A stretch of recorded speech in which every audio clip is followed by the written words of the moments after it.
Bismillahirrahmanirrahim. Assalamualaikum warahmatullahi wabarakatuh. Alhamdulillah, hamdan wa syukronillah, assalatu wassalamu ala khairil bariyah, amma ba'du. Terima kasih kami ucapkan kepada Bapak dosen yang telah memberikan kesempatan kepada kami kelompok 3 khususnya untuk mengais nilai melalui presentasi dan tugas-tugas yang telah diberikan. Perkenankan kami dari kelompok 3 yang beranggotakan pertama Ibu Hana, kedua saya sendiri, berikutnya ada Mas Fauzan, akan mempresentasikan makalah kami yang berjudul Filsafat Al-Kindi. Jadi pada pertemuan kali ini akan kita bahas 3 poin. Yang pertama biografinya Al-Kindi, kemudian hubungan agama dan filsafat dalam pemikiran Al-Kindi, kemudian epistemologi dalam pemikiran Al-Kindi. Langsung saja. Jadi yang namanya filsafat itu kan merupakan kegiatan berpikir secara mendalam untuk menemukan kebenaran sesuatu, untuk menemukan sebuah kebijakan. Nah, kemudian filsafat ini dikembangkan oleh orang-orang para ahli yang dimana filsafat ini nanti memiliki cabang yang berbeda-beda. Seperti misalnya Al-Kindi. Nah, sebelum ke sana mari kita mengenal dulu Al-Kindi. Al-Kindi itu lahir di Kufah atau Irak pada tahun 796 Masehi dan meninggal pada tahun 873 Masehi. Nama aslinya adalah Yaqub bin Ishaq Al-Kindi yang berasal dari Kindah di Yaman. Yaman itu nama setelah sebelumnya itu namanya Hadramaut ya. Keturunan bangsawan Arab. Orang tuanya bernama Ishaq As-Sobah, seorang gubernur di Basrah pada masa pemerintahan Al-Mahdi dan Harun Ar-Rasyid. Namun ayahnya meninggal beberapa tahun setelah Al-Kindi lahir, jadi yatim sejak kecil. Pada masa kecilnya sampai umur 9 tahun, Al-Kindi sempat merasakan pemerintahan Khalifah Harun Ar-Rasyid yang terkenal sangat memperhatikan dan mendorong perkembangan ilmu pengetahuan. Al-Kindi mempelajari Al-Quran, membaca, menulis, dan berhitung pada masa kecilnya. Ketika dewasa, dia hidup di Baghdad di bawah perlindungan Khalifah Al-Ma'mun dan Khalifah Al-Mu'tasim. Disinilah dia melanjutkan belajarnya dalam berbagai cabang ilmu seperti ilmu kedokteran, filsafat, ilmu berhitung, mantik, geometri, astronomi, dan lain sebagainya.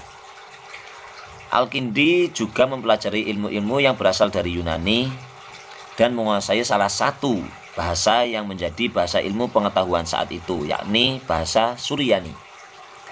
Lumayan sulit ini bahasa Suryani. Pada masa ini ilmu pengetahuan berkembang pesat dan terjadi penerjemahan besar-besaran kitab-kitab Yunani ke dalam bahasa Arab. Al-Kindi mengalami kemajuan pikiran Islam dari penerjemahan buku-buku asing ke dalam bahasa Arab tersebut. Walaupun pada saat penerjemahan buku Yunani, Al-Kindi turut aktif dalam penerjemahan tersebut, namun Al-Kindi lebih banyak dalam memberi kesimpulan daripada penerjemahan. Jadi logikanya jalan, nek cara bahasane arek-arek nom. Ya logikanya jalan rek. Nama Al-Kindi menanjak setelah hidup di istana sebagai guru pendidik putra bangsa istana. Putra-putra penguasa istana, raden-raden itu ternyata sindidik Al-Kindi pada masa pemerintahan Al-Mu'tasim yang menggantikan Al-Ma'mun. Pada masa inilah Al-Kindi berkesempatan menulis karya-karyanya setelah pada masa Al-Ma'mun menerjemahkan kitab-kitab Yunani ke dalam bahasa Arab.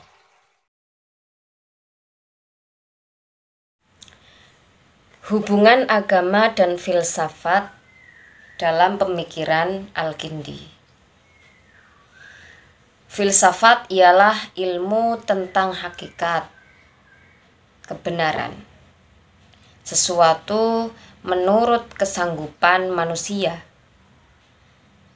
Ilmu tentang ketuhanan, ilmu keesaan, ilmu keutamaan, ilmu tentang semua yang berguna dan cara memperolehnya.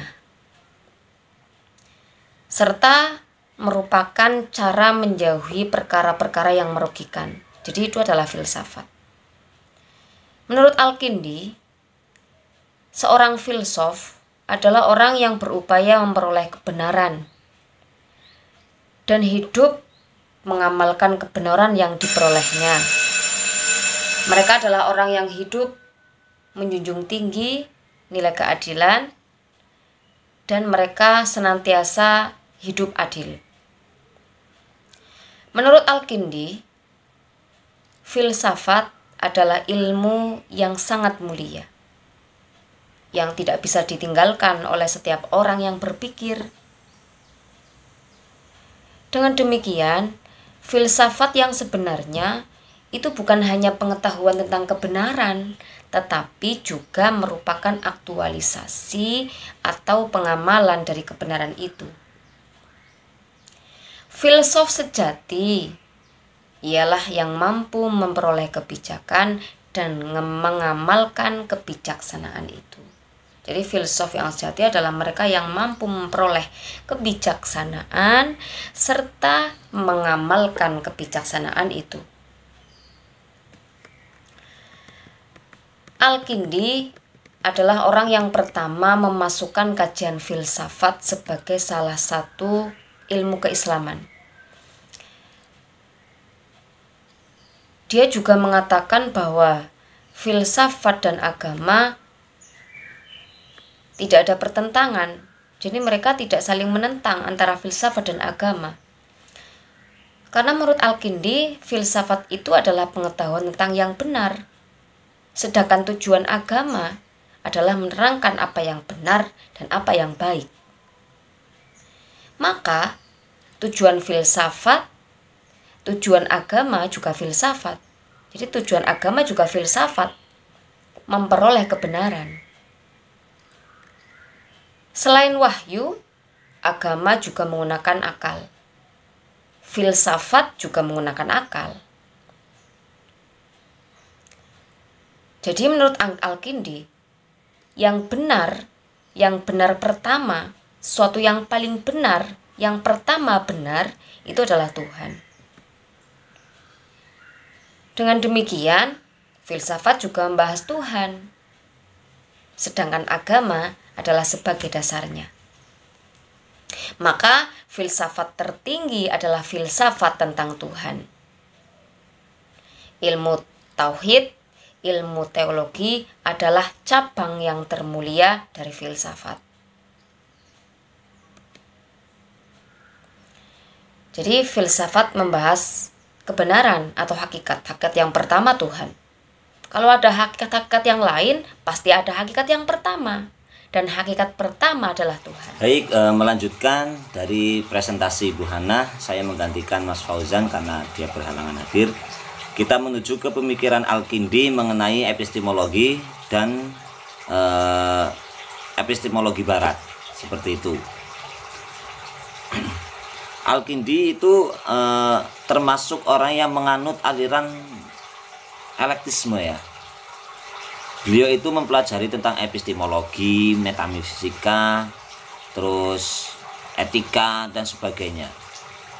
Jadi epistemologi itu sesuatu atau pemahaman tentang terjadinya pengetahuan, sumber pengetahuan, terus asal mula pengetahuan, validitas pengetahuan, dan kebenaran pengetahuan. Itu seperti itu. Jadi Al-Kindi itu membagi pengetahuan itu ada 3 varian, 3 macam seperti itu. Yang pertama itu ada pengetahuan indrawi, terus pengetahuan yang diperoleh dengan menggunakan akal, yang disebut sebagai pengetahuan rasional lah, logika-logika kayak gitu. Kemudian pengetahuan indrawi itu terjadi secara langsung ketika orang mengamati terhadap objek-objek material dalam proses yang sangat singkat, tanpa tenggang waktu dan tanpa berupaya. Objek-objek yang telah ditangkap oleh indera tersebut berpindah ke imajinasi, pindah cakrawala. kemudian diteruskan ke tempat penampungannya yang disebut hafidhah atau recollection, seperti itu. Angkat teman bahasanya, recollection. Biasanya pengetahuan yang hasil dari jalan ini itu berubah-ubah ya, dinamis. Dikarenakan karena yang diamati itu tidak tetap. Ketika pengamatan itu mengamati ini, maka pemahamannya pun akan berubah. Itu yang dimaksudkan pemahaman yang berubah-ubah, seperti itu. Namun ya, aslinya itu pemahaman indrawi itu memiliki kelemahan juga. Kira-kira apa coba? Ya karena indera manusia itu memiliki batas, terbatas. Seperti contohnya ketika kita melihat sesuatu yang jauh itu tampak kecil, ketika didekati ternyata besar sekali. Nah, itu di sana secara otomatis dan secara tiba-tiba pemahaman terhadap sesuatu tersebut akan berubah seketika. Ketika melihat realita, maka pemahamannya itu akan berubah.